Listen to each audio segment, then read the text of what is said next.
crowded streets of Istanbul, the air thick with the smell of blood and fear. The crowd watches in hushed anticipation as a condemned man is forced to his knees. His crime? Betrayal? His punishment? A fate worse than death. In the Ottoman Empire, justice was swift, brutal, and unforgettable. From eye gouging to impalement, these punishments weren't just about pain. They were designed to break the body and the soul. Welcome to the darkest side of history. In this video, we delve deeper into some of the most harrowing and infamous forms of punishment in the Ottoman Empire, revealing not only the brutality of the system, but also its cultural and social implications. Eye gouging. Eye gouging was among the most feared and horrifying forms of punishment in the Ottoman Empire, often reserved for the most serious offenses, such as treason, betrayal, or political dissent. This punishment had both physical and symbolic significance.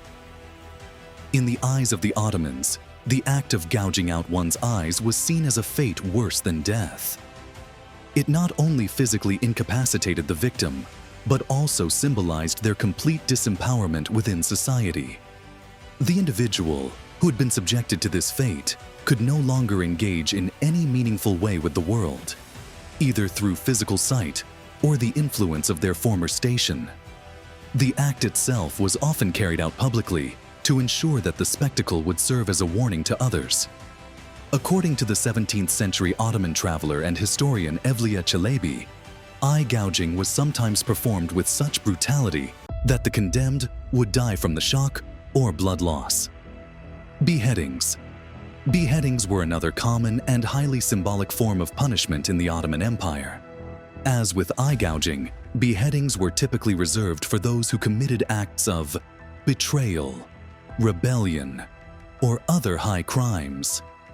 This method of execution was performed swiftly and efficiently, often by a skilled executioner wielding a sword or axe. In contrast to some of the more prolonged and agonizing punishments, beheadings were designed to deliver a quick and decisive end to the life of the condemned, though the public nature of the event still served to emphasize the power and authority of the state. Beheadings were commonly carried out in public spaces, often in town squares or at the gates of major cities, so that large crowds could witness the event. This spectacle had a dual purpose. Not only did it act as retribution for the crime, but it also reinforced the power of the Sultan and the legitimacy of the imperial system. The Ottomans were not alone in employing such methods. Beheadings were common in other empires and kingdoms of the time. However, what set the Ottomans apart was the ritualization of the event, with elaborate ceremonies sometimes accompanying executions. These rituals reinforced the idea that justice was being delivered on behalf of the divine, as the Sultan was often seen as God's representative on earth. Faka. The Faka, or foot whipping, was a widespread and painful form of corporal punishment used within the Ottoman Empire. This method was often used to discipline soldiers, slaves, and even students who were deemed to have violated the established rules. The punishment involved striking the soles of the feet with a rod, cane, or other blunt instrument. The pain caused by this punishment was excruciating, often leaving the victim unable to walk for several days. Though not as visually gruesome as eye gouging or beheading, the Faka was highly effective in maintaining discipline. The pain inflicted was severe, yet it left no lasting scars, which made it ideal for controlling large groups of people, such as soldiers or students, without permanently injuring them. The punishment was often administered in public spaces, reinforcing the idea that disobedience or misconduct would not be tolerated. In this way, the Faka became not only a physical punishment, but also a social tool, meant to teach obedience and deter future offenses. Hanging. Hanging was another frequently employed method of execution in the Ottoman Empire. This form of capital punishment was used for a range of crimes, including murder, theft, and rebellion. In contrast to beheadings, which were typically reserved for high-profile offenders, hanging was often used for less politically significant criminals. However, the public nature of these executions still served to underline the power of the state.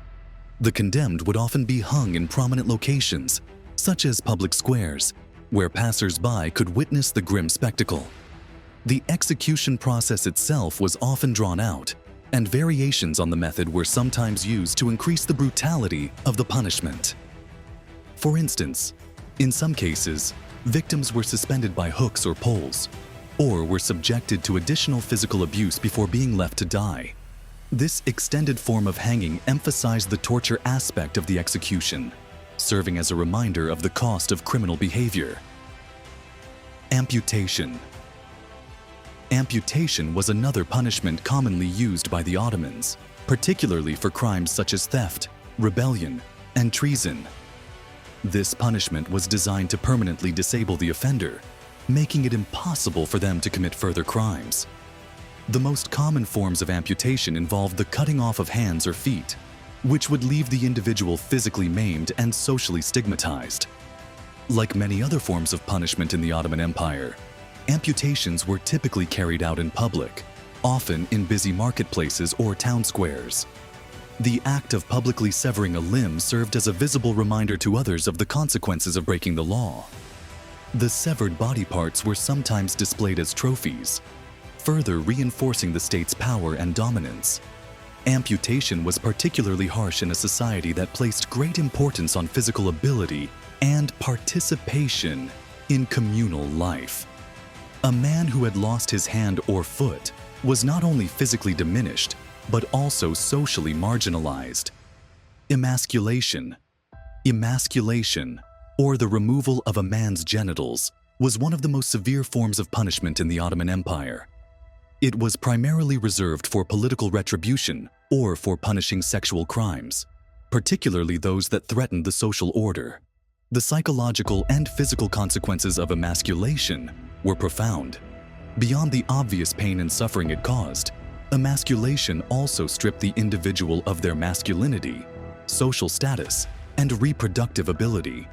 In a patriarchal society like the Ottoman Empire, this was considered a fate worse than death. The practice was used not only to punish, but also to humiliate.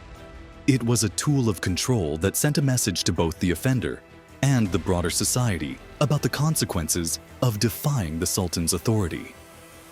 Impalement. Perhaps the most infamous and gruesome method of execution in the Ottoman Empire was impalement.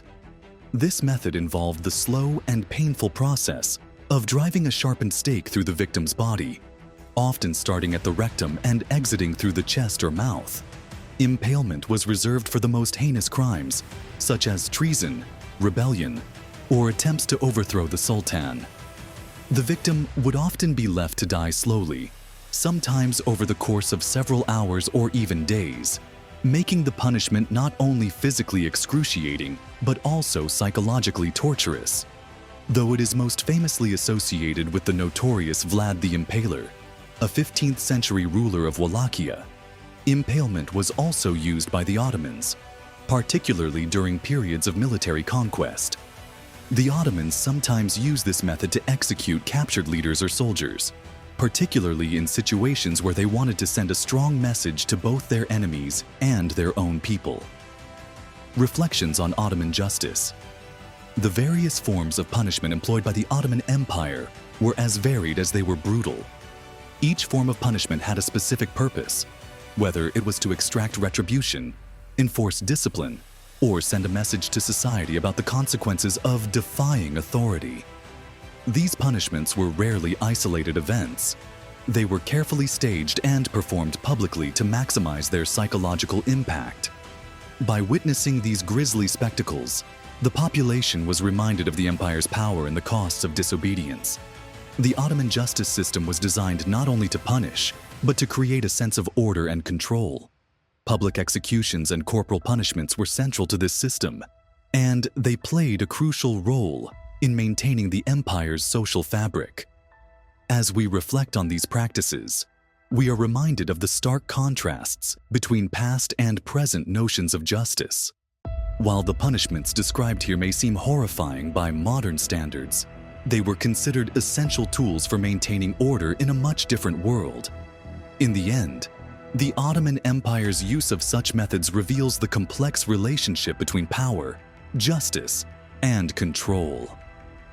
If you found the history of Ottoman justice as fascinating as it is chilling, don't forget to like, subscribe, and hit the bell for more deep dives into the past.